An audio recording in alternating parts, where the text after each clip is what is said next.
Authentic Parenting is a listener-supported podcast.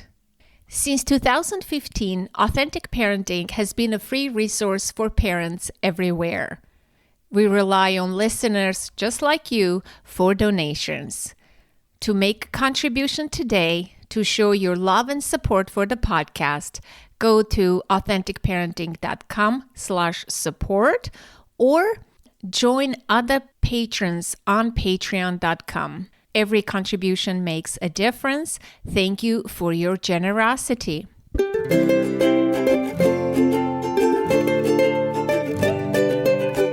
I am Anna Seewald, and this is Authentic Parenting, a podcast about growing ourselves while raising our children.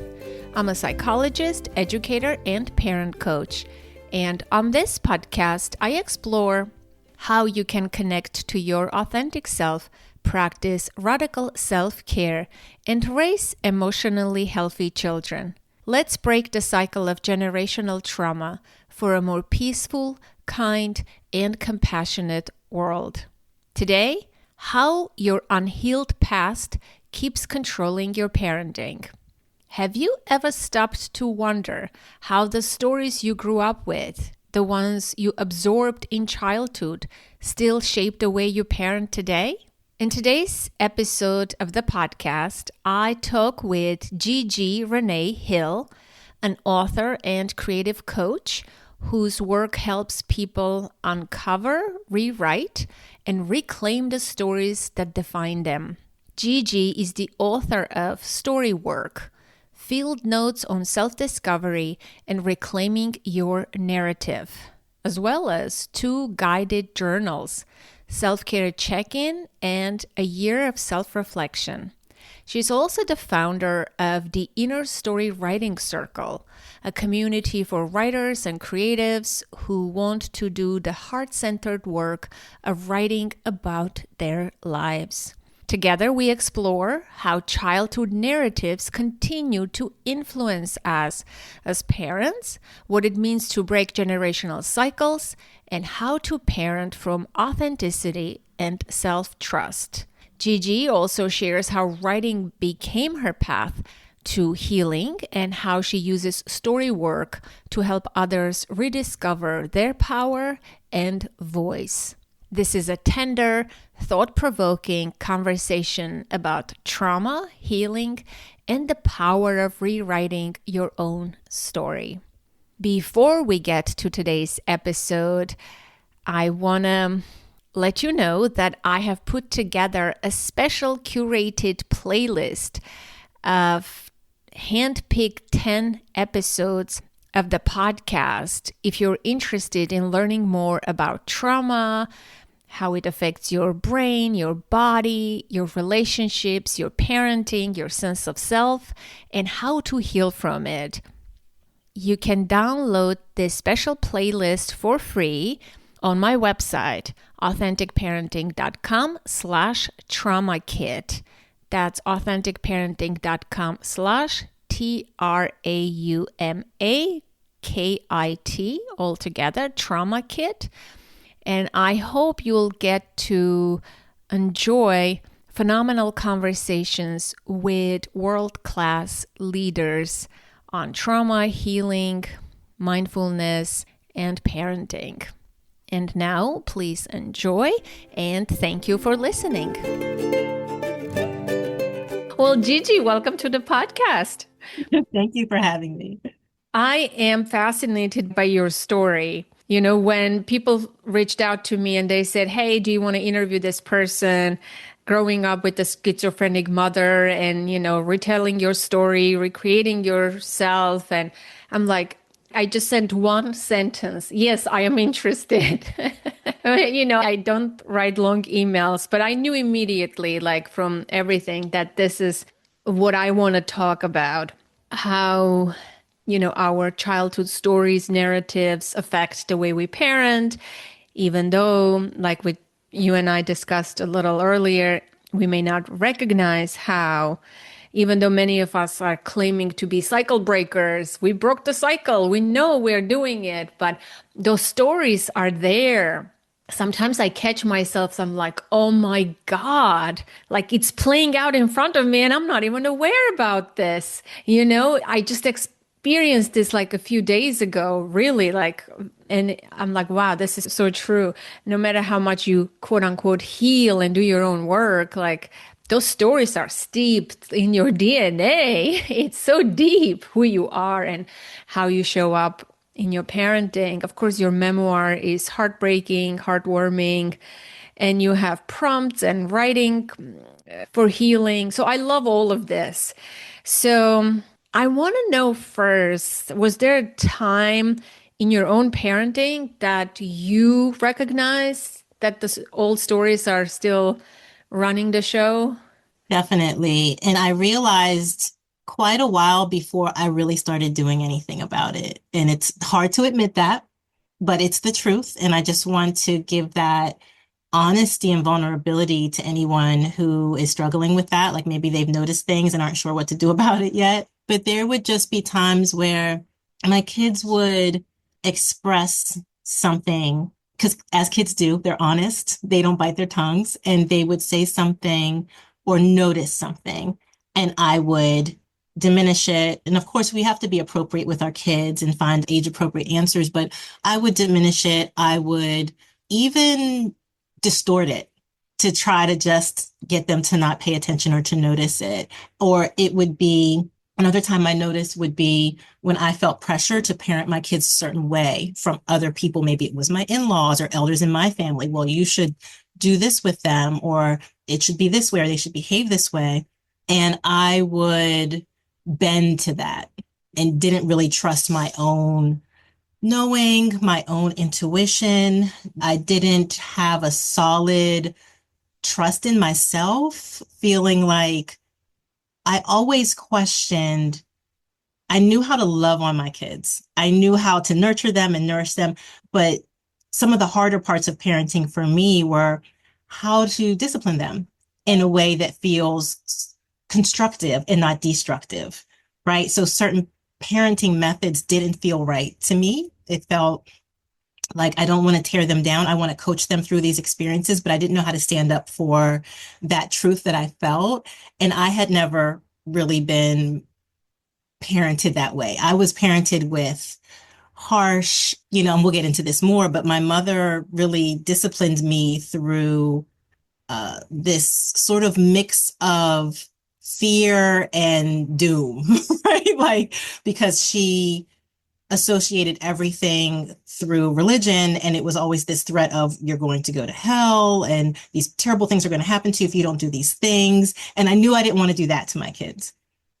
So I was always uncertain of, well, how do I teach my kids, mold them, discipline them, train them without this other extreme, of being too soft because I'm this sensitive mom and, everyone's telling me I'm too soft with them. So it was just like not knowing what my authentic parenting approach was. And so allowing other people to dictate that for me for a long time. And when I noticed the way I was parenting wasn't aligned with who I really am, I didn't know what to do about it at first.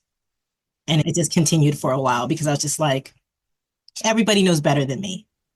Yeah. Yeah. When you feel disconnected from your authentic self, right? Like you're saying, it's hard to know who you are, what you stand for. You want to do it differently, but you are like in front of this blank canvas. You get pulled here and there. Yes, you're trying to discover who you are, but it's hard. That takes time. That's a process. I feel like we dedicated this whole podcast to that. I feel like that's why a lot of people get lost even more by listening to different voices and trying different philosophies and trying on different things. And then eventually, I guess you find yourself, you stumble upon, I'm not sure how it works for different people. How did you like stabilize yourself in knowing who you are, what you stand for, and finally like applying those ideals to your parenting? Like what grounded you, what helped you? A lot of inner child work, self-help work where I reconnected with the needs, the fears, the unmet needs, right? The fears, the desires of my own inner child, sort of like reparenting myself. So I started doing that kind of work through journaling, I'm a big reader. So just reading books and articles about this concept of inner child healing, talk therapy, going to therapy, talking about inner child healing and how, remothering myself, refathering myself. What does that look like? What does that masculine energy of parenting look like? And what does the feminine mothering I in some ways got, but in some ways didn't? And if I had this ideal parent situation, like what would have been nourishing and beneficial and empowering to me. So that was one thing. And another thing was reconnecting with my authentic values. And like you mentioned, I didn't have that groundedness. I didn't know what my values were. I knew the values that had been taught to me. I knew the general societal values of being a good person, but I didn't know my values. I thought of values as this very vanilla generic thing. You do a workshop in in corporate America, we did workshops on values, but really from an authentic, soulful place, what do I really value? Like what lights up my soul? What do I feel comes naturally and organically to me? What is the expression of like my essence, right? My spirit. Am I, I'm nurturing, like these are the words. Sometimes you have to talk to the people who love you in your life and what value they get from you. Oh, you're comforting, you're gentle, you hold space and you listen. And I knew these things about myself, but having that reaffirmed, it started to I started to feel this empowerment in those things that for a long time I felt were almost things that made me more fragile.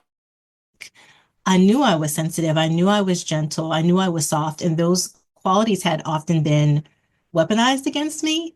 So I felt like these were things I needed to be ashamed of. I needed to be tougher. I needed to be thicker skinned, Grow out of it. grow out of it. Yes, yes. And so when I started to feel the empowerment of these things, I was like, how, and I knew I was using them in my parenting on the positive reinforcement side, right? But when my children needed discipline, I didn't think that those were qualities that would help them. And I had to rethink. Yeah, and also I also want to mention like the fact that like being a Black woman, there are expectations and stereotypes of being a certain type, right? Just to survive and exist in this world. Can you say a little bit about? Absolutely. I talk about that in the book. Like I was definitely given culturally and from a family standpoint, the value of being strong, putting forth an unbreakable persona, right? Don't let them see you sweat. Don't let them see you cry. Don't look crazy, keep your emotions in check. Be tough on your kids because the world is tough. So you have to really infuse, like, if, you're being hard on your kids. And this is influence that I got from people in my life who meant well and who have really had to raise their kids harshly because the world was dangerous. And I'm not saying that it's not anymore. The world is still dangerous, but I think that I took those pieces of guidance and those values literally and very black and white. It has to be this way. And I think that I learned that I could instill the same values of teaching them how to take care of themselves, how to protect themselves out there, how to carry themselves in my own way. And it didn't have to be with cursing them out or yelling at them. There's just a deviation that I had to make and feel empowered in myself that I can still empower my kids to be strong without doing it in a way that I feel like is tearing them down. And that was tough because I didn't really have examples of that. I didn't have that example, but I knew that authenticity is where our power is. And that I would be a more powerful parent if I'm being authentic to myself than if I'm trying to do what someone else does or told me to do. I'm not going to be able to cut through the noise and really harness who I am and all the gifts and strengths and everything that I authentically have if I'm trying to do things in some other way. So, and it's not easy when you have, family members and all of this other influence saying, this is not the way to do it.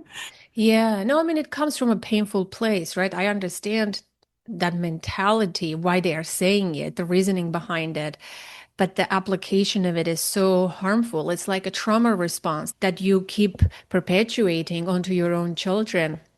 Instead, you need to empower them to survive in a tough world, not the opposite, right? Like it just doesn't even make sense, right? Yes, the world is a tough place, but you don't have to victimize me. But that's a trauma response on a parent's part, which is like understandable, obviously, like historically. But I'm glad to hear that you broke that pattern. That's a cycle brave step right there. Yeah, and it's been some of it has been pretty recent. I can remember there was a pretty recent one. It was only within the last 5 years. Teenage daughters will push your boundaries and new things happen and you don't know how you respond until you do. But my daughter did something that she knew was against the rules. And I completely lost my temper and behaved in a way that when I looked back at it, I was like, I'm setting an example for her in that she sees me. This is what happens when there's conflict or when something goes wrong. Not that it's, I'm human, people lose their temper, but the way I lost my temper, I was like, this ends. And so I sat her down and I said, yes, you were wrong, but I want you to know that mommy's human and I don't like the way I responded to that. And I want you to know that I'm actively going to take steps to work on my anger, work on my temper, and just sort of brought her into the experience of my humanity. I just had this vision of her. I don't want her doing this with her kids, right? This is not helpful. Whereas that was normalized. You get mad, you hit things, you scream, you say mean things. And I was just like, oh no, I don't want to continue this. I don't want to set this example for them. I want to show them how to honor your anger. Yes, honor when your values have been violated, your boundaries have been broken. But let's work on ways to do so where you don't abandon yourself and your truth in responding to that. And it's not, again, it's not easy. Like none of this is easy or simple or straightforward. Anger has been something that I've always struggled with, and a lot of us, I think, do. But that was definitely an inciting moment where I was like, no, I cannot continue this. Feel like I'm being true to myself and the type of example that I want to set for them. Yeah, anger, yes. Violence, no. There is a difference, and many of us grew up where violence was normalized.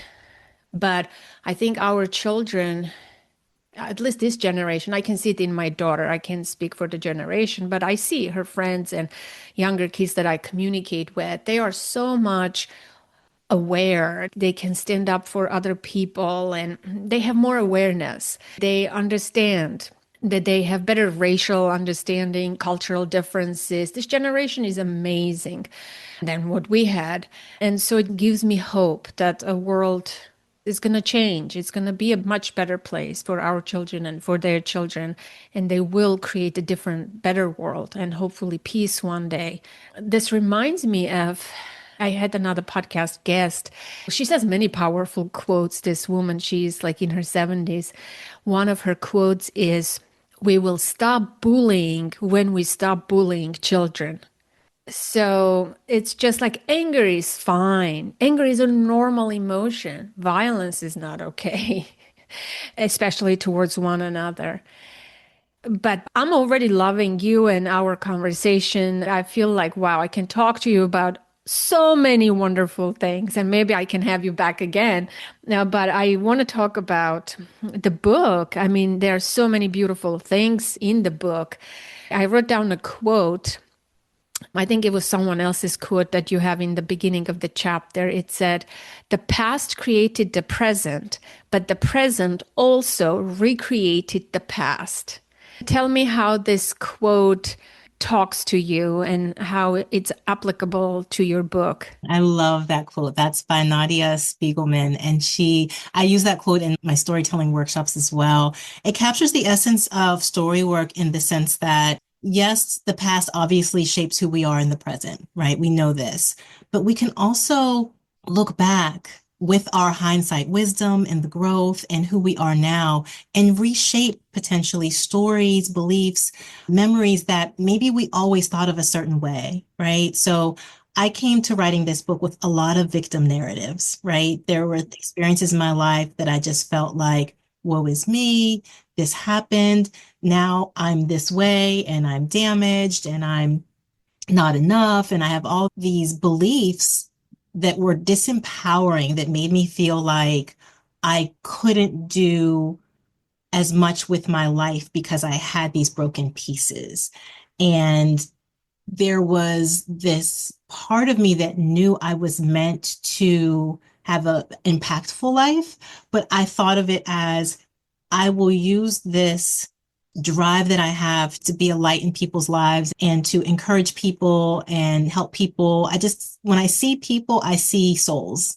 Right. And when I talk to people, I always immediately after the first couple of sentences go somewhere deep. That's just how I've always been.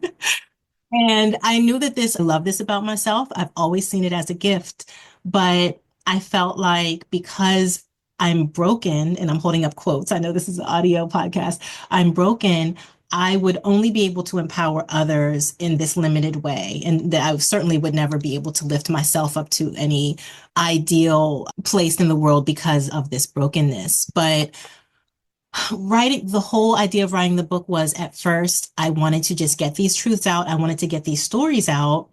And as I was writing it and getting feedback from peers and friends and acquaintances, the question was asked to me, well, how do you want people to feel reading your book? Because at first it was very sad. It was very like almost like trauma dumping, kind of confessional, cathartic. And it felt really good to get all these stories out. But I didn't want to just leave it as, oh, write your stories and you'll feel better. Because if we don't write our stories with an intention to find a healing narrative, then we won't necessarily you might feel better for a little bit to get it out of your body and out of your head onto the page, but there's more to it. So when I studied the expressive writing method by Dr. James Pennebaker, and I started studying what is therapeutic writing? What is writing that actually heals, that has physical healing benefits? And I started understanding and I started connecting that to the creative process and how stories have an arc. What is the arc here, right? It was not just like, oh, these things happened, goodbye, the end. It was, who did these things, who did I become because of these things?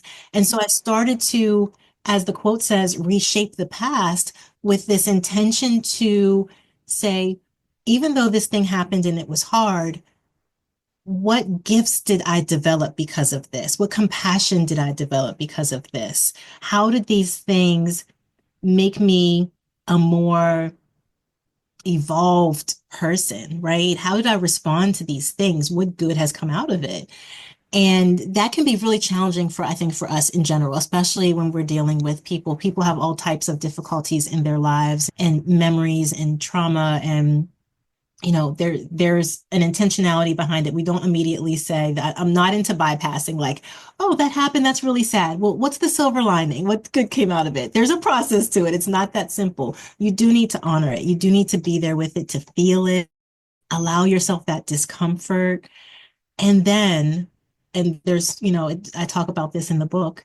It's like, okay, let me get curious about this though. Like, what else was happening during that time? And I talk about in the book, like, I had a lot of difficult experiences, but I also had a beautiful childhood. I had a lot of love and support and friendship and exposure to the arts and all of these things that, despite my mother's delusions and accusations, she also took me to plays and she had me in dance recitals and all of these beautiful things. And so when I started looking at the ways that I was poured into as a child, the story started to evolve and change. And it was like, yes, these things happened, but also these things happened. And for me to be whole and for my story to be whole, I need to remember all of it. And I need to think about how all of that has shaped who I am today and make those connections between the present and the past. And that was a creative challenge. I think that really opened my eyes to the fact that we all have our creative material, and which is our life experiences. And what we choose to do with it has such a huge effect on the quality of our lives today. We can focus on all of the horrible things, the sad things, the things we had no control over, or we can focus on the whole experience, right? And look at it from this zoomed out perspective of who we've become holistically.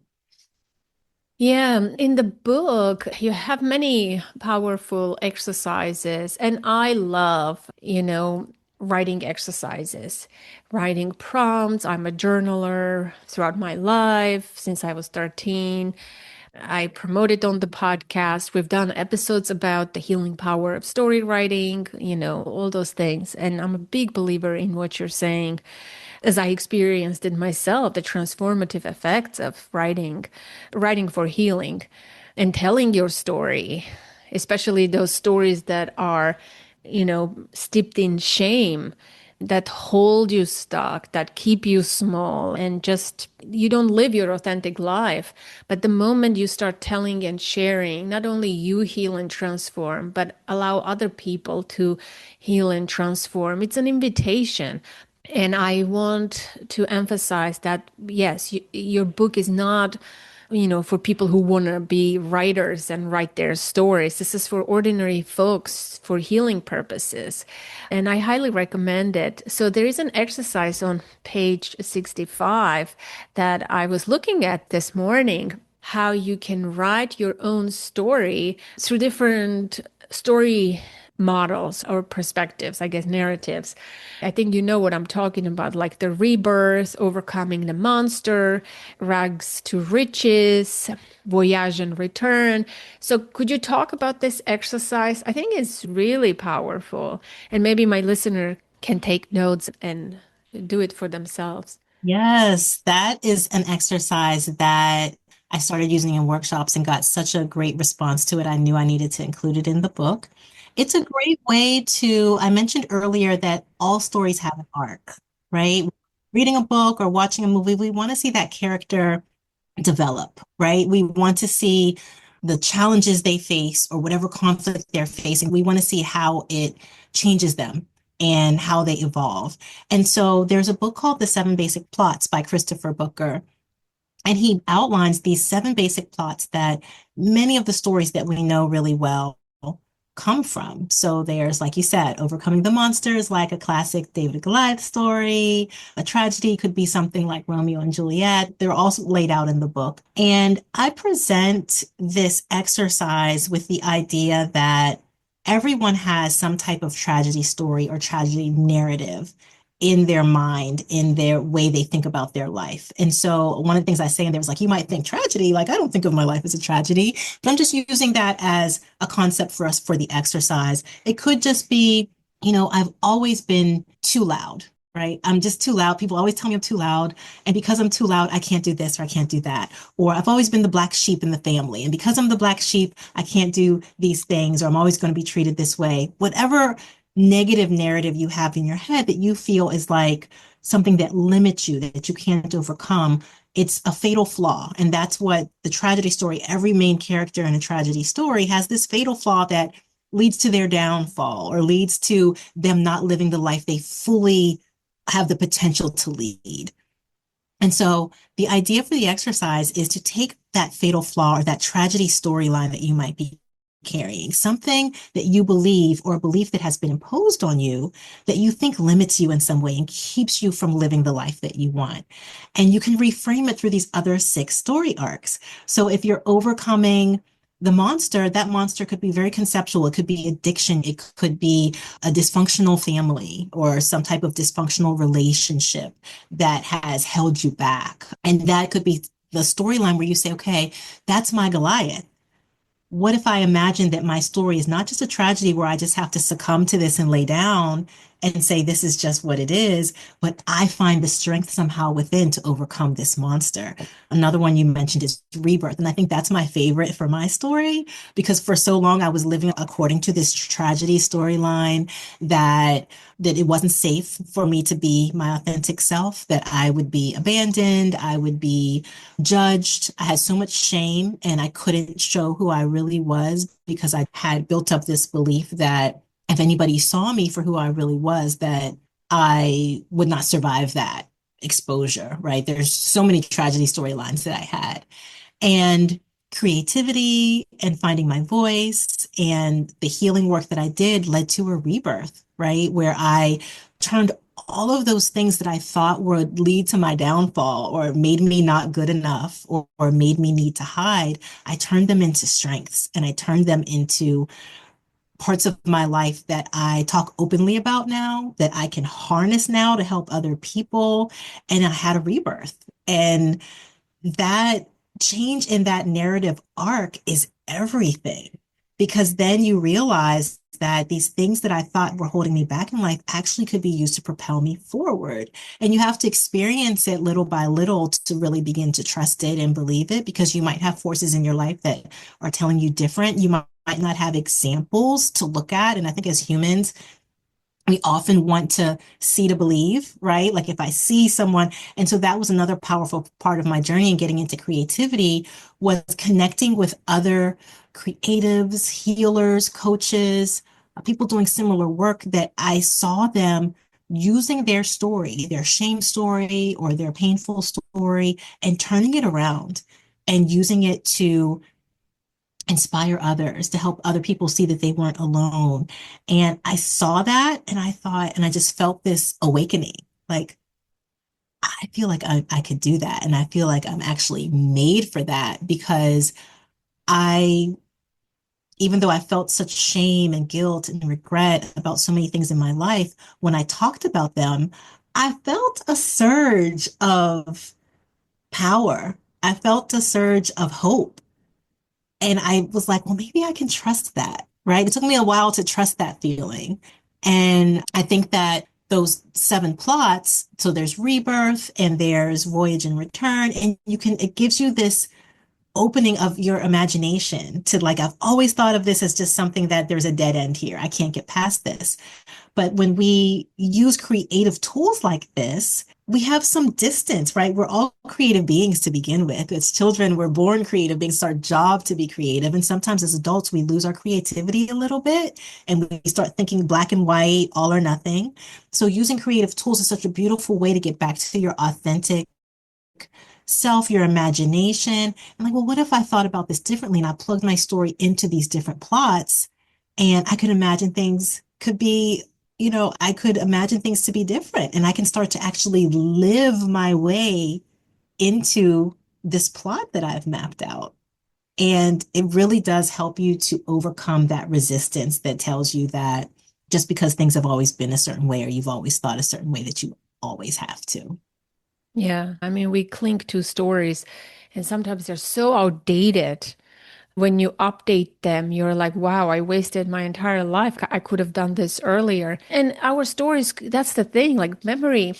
Every time you tell your story of trauma, every time you open, you tell, it's a different story. You shape, you reshape, you create new meaning with every age, who you tell it to.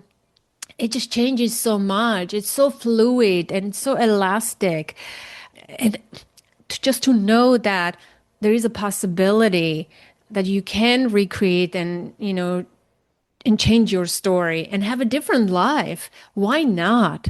Right? Why to be stuck in the same story narrative? Like, can you watch that movie like, when it's stuck on the same scene? And I'm thinking, I have one listener. Hi, Jen. She's probably listening to this podcast now. So Jen is very good with AI. And this crazy idea just came to me. Like, what if you can write your life story, like the facts of your life, the challenges, the arc of your story, the way you know it, right? Let's say, and plug that into AI and say, give me the story in rebirth. Instead of you writing it, the AI can create that story based on the seven plots that you mentioned. And you would look at your own life. I don't know if this would be a good exercise or bad exercise, but it's a curious one. Of course, for the healing purposes, I want people to write the stories themselves. But I just had this crazy idea that like my listener, Jen, is definitely going to do this through AI because she does everything through AI. What do you think of that? Like, that's an interesting take, right? Oh, I love that, especially for that person listening who might be intrigued by the idea but feel intimidated by the process of writing it or just feel like their mind goes blank when they try to recreate and shape it into these different arcs. I could definitely give you those ideas that spark something for you. I would encourage anyone who does that to use the prompts, put it into AI, and then journal from that. See what you have. I could open the door for you.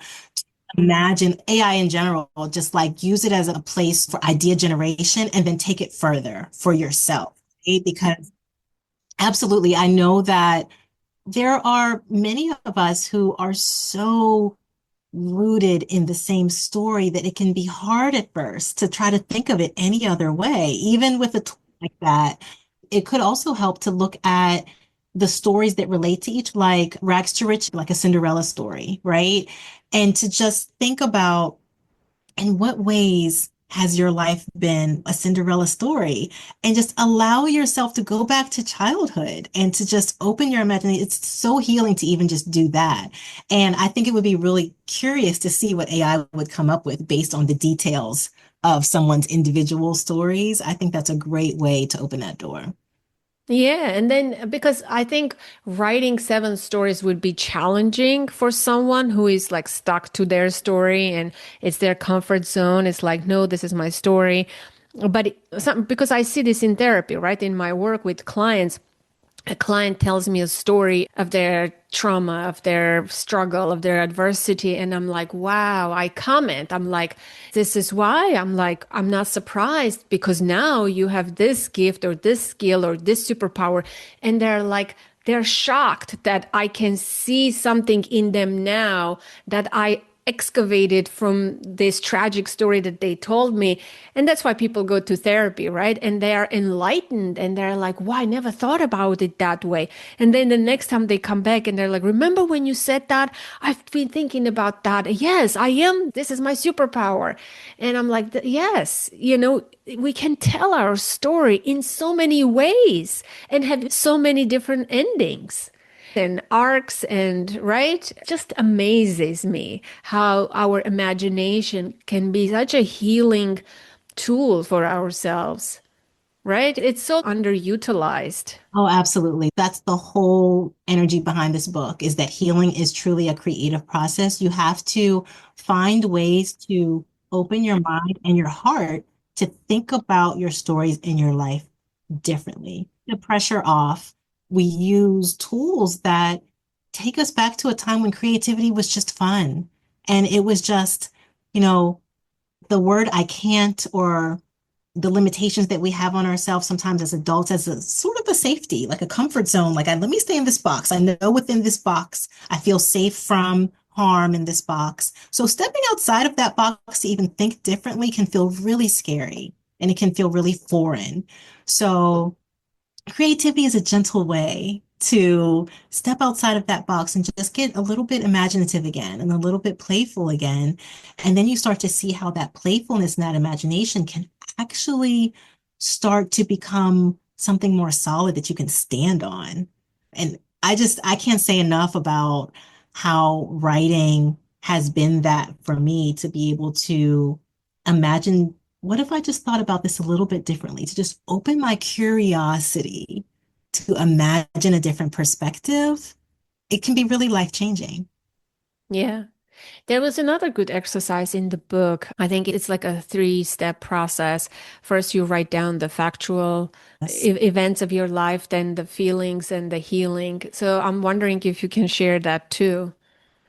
That is another one of my favorites. I'll probably say that about all the exercises, but that is take on the expressive writing method by Dr. James Pennebaker, where he did a research study where he had the participants had been through some type of traumatic experience. So they were writing about this traumatic memory. And when I use it in workshops, I say either draw on a traumatic memory, or if you're not in the emotional space to do that, you can just draw on something that's emotionally charged for you, something that you want to revisit. And first, you just spend the first 20 minutes or so just writing the facts of what happened, just the facts, not how you felt about it, just facts, sensory details. The paint on the wall was blue. Mom had on a red dress, just facts, only facts. And then you step away and you take a break for a little bit. And you come back for your second part of the exercise is to write your feelings. What were the feelings that you associated with that event? So first you tell the facts of what happened, then you talk about your feelings related to it at the time. How did you feel? This was really helpful for me in doing inner child work. How did I feel? Because I never as a child really gave myself permission to acknowledge what I was feeling. And there's a lot of memories that are gone, right? Like some of us who have these complicated childhoods, a lot of memories are hard to get back to.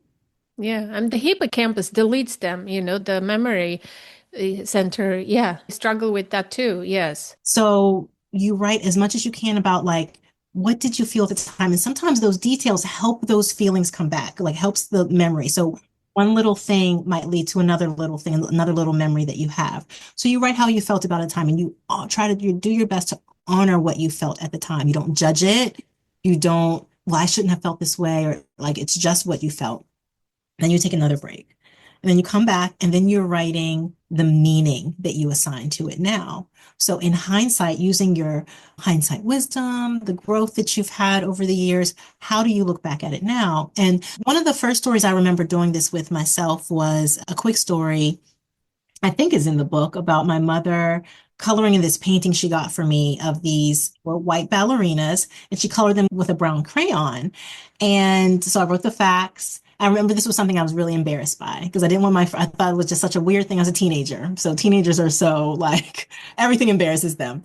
And I was so embarrassed. And this was around time when mother was always doing embarrassing things because she was undiagnosed schizophrenic and had a lot of quirky behaviors. And I was always highly nervous about how she would behave around my friends. So she had put this painting up on my wall, and I was very embarrassed by it. So first I wrote the facts, then I wrote my feelings at the time, all the embarrassment. But when I went to the hindsight and was writing the meaning, I was like, wow, like, yes, my mother at the time was really declining mentally. She was getting worse, and she would often do things that were harmful and that were hurtful. But this was not something harmful that she did. This was actually a beautiful moment. I didn't want to do ballet anymore because I was at that teenage year where I was always going to ballet. And I was like, I don't want to go to ballet. I want to hang out with my friends. And she wanted to inspire me. She wanted to encourage me to continue dancing. It was a positive thing. She knew that the arts were something that was really important to me. And she wanted me to see that. And they didn't have black ballerinas at that time. So she probably wanted to, I mean, let's not forget that important fact. That's what I was getting to. Yeah, the fact that I was embarrassed by was not that it was ballerinas, but that she, instead of finding black ballerinas, she colored it in all messy with a brown crayon. But I was like, that's actually beautiful. Like the adult me could see how beautiful that was, that she wanted to show me that, yes, you can be a little brown girl and still be a ballerina. And she used what she had to show me that. And she put it up right over my bed. And it made me think, like, how could I even have looked at that as anything other than a beautiful moment of a mom trying to inspire her child? But I honored that in my teenage years, I just wasn't able to connect with that compassion. And I didn't have that deeper insight at the time. But in hindsight, I was like, what other moments maybe have I always categorized as my mom being my mom and embarrassing me or hurting me or whatever, when really through her challenging mental state that she was going through, she was trying to still be influence me in positive ways and to open up doors of opportunity for me. And I thought of more from that exercise of turning that around and breaking it down in that way. It gave the story an arc it didn't have before, and it opened doors to other stories that I was like, I could interpret this other story to be another example of a time when, you know, everything ended badly and it was another break in our relationship. Or I could look at it maybe from my mom's point of view and the struggles that she was having. Or sometimes it was a story about my dad, and that was one of the first exercises I took through that process. And I encourage anyone who tries that to just be open-minded to what I was going through at the time, what I was thinking at the time, who I am now. I'm a mom now. So I have new insights because I'm a mother now. And also my parents as humans and going through their own challenges that they were going through with their own upbringings that they're trying to reconcile. So it also made me curious about, well, how were they raised? What was the generation that they grew up in like? And how did it shape how they parented me? And I didn't have that curiosity before because I was just younger and I was just kind of like, they're just my parents. They're not humans. They're just my parents. Their whole life is just to parent me, right? Because I was just young and self-centered in that way. But growing up as an adult now, it got me really curious to understand, to zoom out and to understand what was going on outside of our little bubble, or my little bubble, I should say. And that opened more doors to curiosity and creativity and seeing the story as more than just what I had always thought it was. Yeah, I mean, it's liberating for you. It also generates so much understanding and compassion towards the villains in your story that at that time that you created, right? It generates compassion and understanding towards your parents, towards your mom. And like you said, new stories emerged and you saw her under a different light. This is so beautiful and touching, you know? Yeah, it is. You also talk about the power of living the questions. I love that too. So I'm wondering if you can say more about that. What do you mean? What questions? Then you mentioned something, examination and exposure. So, yeah, take it from here. Yeah, sure. So living the questions is the idea that we all have questions. I think I referred to them as burning questions that we're carrying around. We don't always make time to address. We've got jobs to do, bills to pay, things to take care of, roles and responsibilities. So we don't always make time for these deeper life questions that have been following us. And so one of those questions for me was definitely, one of the things that I talk about in the book is being estranged from my mom. And it was not an overnight decision. It was more of a gradual thing that happened. And I carried this burning question for so many years of like, am I a bad person? For there was other reasons that I had this burning question that maybe I'm kind of underneath it all just a selfish bad person. And I carried that question with me and it affected my choices. It affected the way I showed up for myself, just carrying this question, but I never directly addressed it. I just kind of let it simmer in this shadowy place inside myself. And I'm sure anybody listening can think of what are some questions that maybe you have about yourself, about your life, about your story, that just kind of linger there. And we don't directly give them the attention because we're afraid. It's scary because it's like, if I answer this question or if I attempt to peel back those layers, what will I find? I might find things about myself that I don't like. I might come to a conclusion that I don't like. And so the first exercise in the book is to attempt to address those questions, to just at least acknowledge them, right? And everybody has to kind of meet this work where they are. Maybe you can even just start by acknowledging, writing down what those questions are for you. So, yeah, that first step can just be acknowledging what those questions are for you, those life questions that affect how you show up in the world, ways that maybe you doubt yourself, things you feel insecure about. Acknowledge what those questions are. And when we talk about examination and exposure, there are so many reasons why we tell our stories, why we acknowledge them for ourselves, and why we might decide to share them with others. And I've heard in my workshops so many different reasons why we tell our stories and why we choose not to. I've heard writers and participants say, well, this story's been told before, or nobody wants to hear this, or I was taught that you should keep private things private. Like there's so many different reasons. But then I've also heard, well, I think I can help someone with my story. I think that my story is something that I can turn into art or I can turn into something useful that someone could use. It could be something more than just something that weighs me down. It could be something that uplifts. There's motivations that we can tap into that give us a compelling reason to explore our stories and to do something else with them. So examination is that human need to understand ourselves, our lives, and human nature on a deeper level. And one of the ways we do that is by sharing our stories. And everybody's individual motivation is a little bit different. Someone might be perfectly content to explore their stories for themselves in their journal. And the way that work shows up is just how they live their lives. They don't have to share their story necessarily with anyone, but maybe it shows up in how they, when they go to their job and they're good to people and they're kind to people and they have a huge impact on people's lives because of the work that they've done privately. But then there's those of us, and I would say I'm on this side of it, who feels compelled to share, feel compared to offer guidance, to offer tools, to say, hey guys, like I know what this feels like. I've been there and I've come up with a few ways that have really helped me and I want to share them with you. It's a compulsion, honestly. And so that examination is the essence behind that motivation is that to examine yourself, to improve your life, and to improve the collective. Now, the difference when people say, well, I feel like I'm just sharing for attention or shock value. I don't want to put my story out there.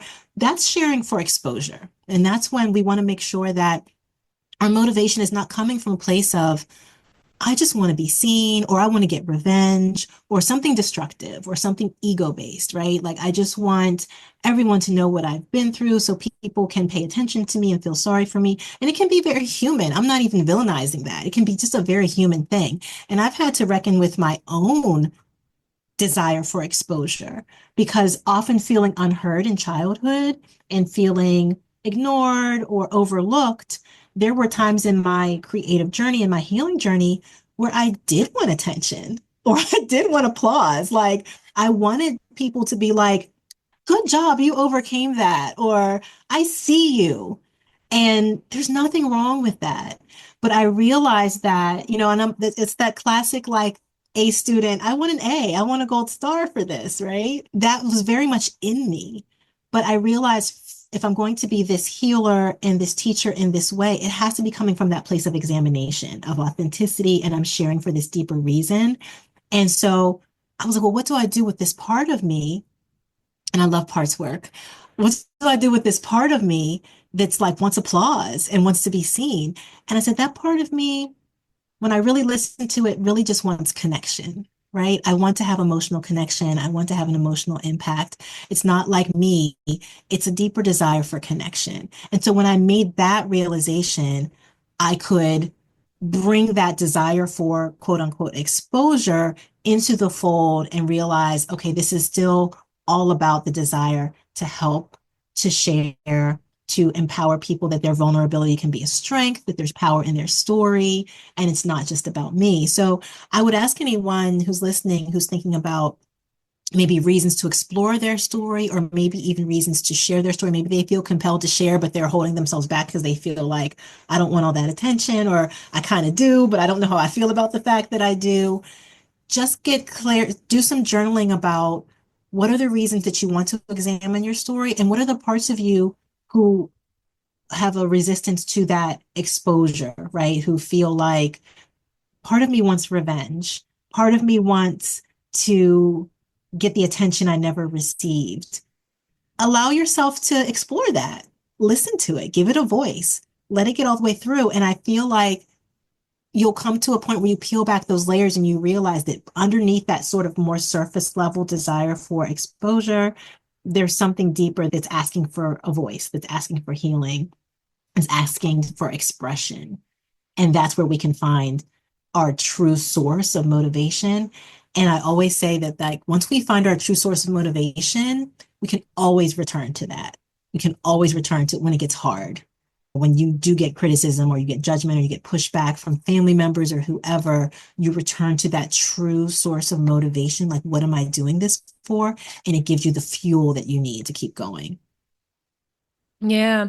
Well, this is so great. I mean, I can say so much. Once we did an episode, I remember about why storytelling is powerful, right? And I remember we have a Facebook group for the authentic parenting listeners. One of the listeners said, well, it all sounds great, but I don't think my story is as important or as like powerful as, worthy of sharing and telling. Yes, I think we all have stories. And it is important to share. Like we don't have to share it just to inspire people or to heal the world or change the world. I think just for ourselves, number one is so important to understand who you are and make sense of your story and get in touch with your creativity, right? Like there's so many other valuable reasons to do it. But I am also personally like challenged with this because I feel like I'm in the middle. I do understand the value of sharing my story, and I have shared various of stories, right, of mine on the podcast and things like that. But there is a general big story that I would like to share, but I don't feel, I'm not sure what holds me back. I always have this like, who cares? So what if it's inspiring? It's yet another inspiring story.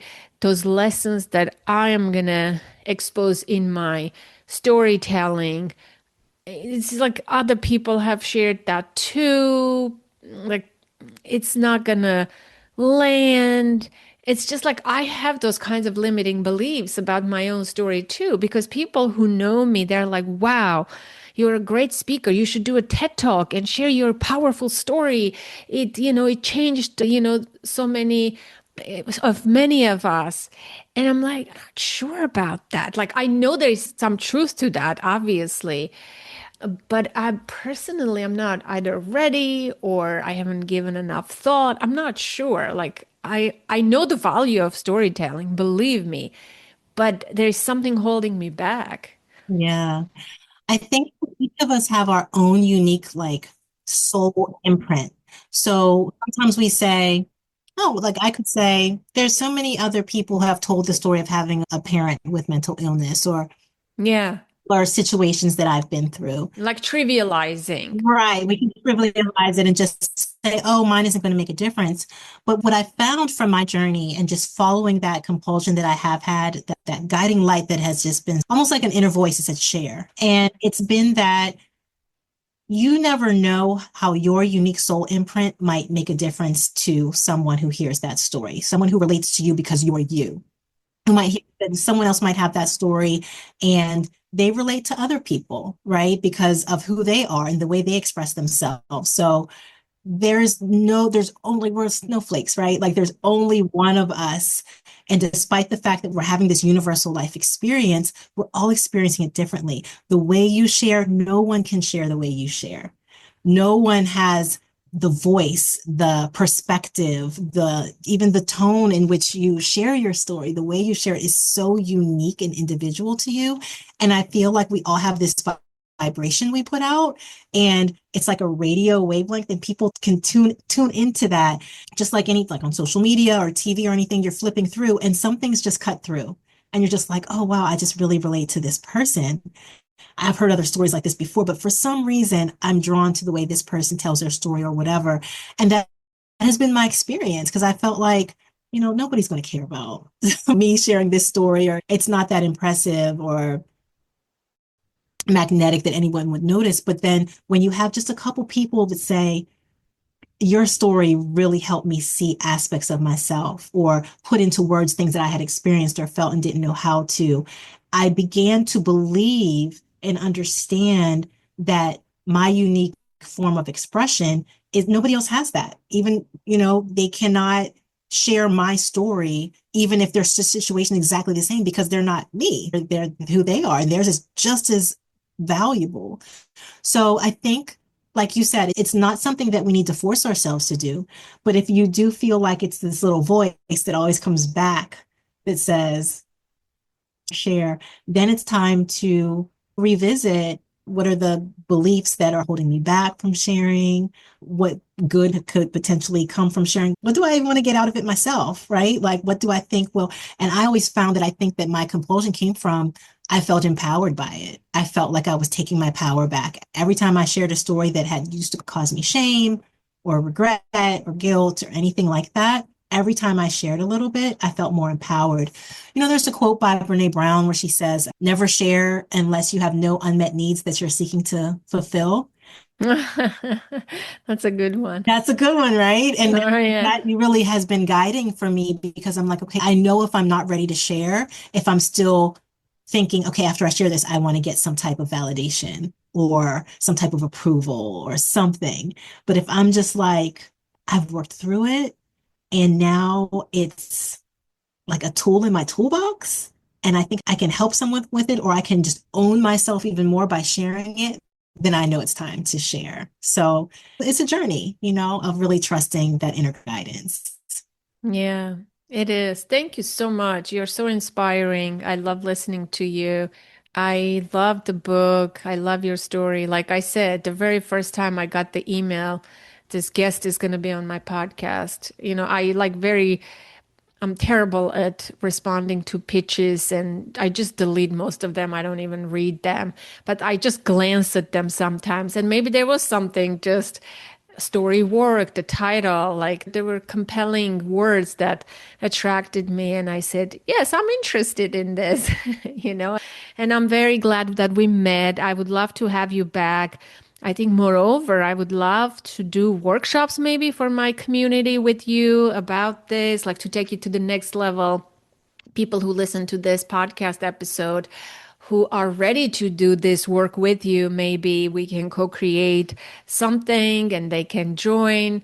We can do this work together. I would love to do this work with you and see what my blocks are. And yeah, I feel like you have so many gifts to offer that I want to be in your universe to get the gift. So thank you so I much. would love to talk about all of that. Yes, thank you so much for having me, Anna. Yeah, thank you. That concludes today's conversation, my dear listener, and I hope you found this episode helpful and inspiring. Be sure to hit that follow button so you don't miss future episodes, and take a moment to leave a rating and review. It really helps others find the show. I would love to hear your thoughts and takeaways. Join the conversation in the Authentic Parenting Facebook group or visit the contact page at authenticparenting.com/contact to get in touch. Authentic Parenting is an ad-free show, and your donations is what makes this podcast possible. Support the show by visiting authenticparenting.com/support or becoming a patron at patreon.com. Your contributions make it possible for me to continue bringing you weekly episodes. And as always, connect to the present moment, to yourself and your children. Until next week, I am Anna Seewald. Thank you so much for listening.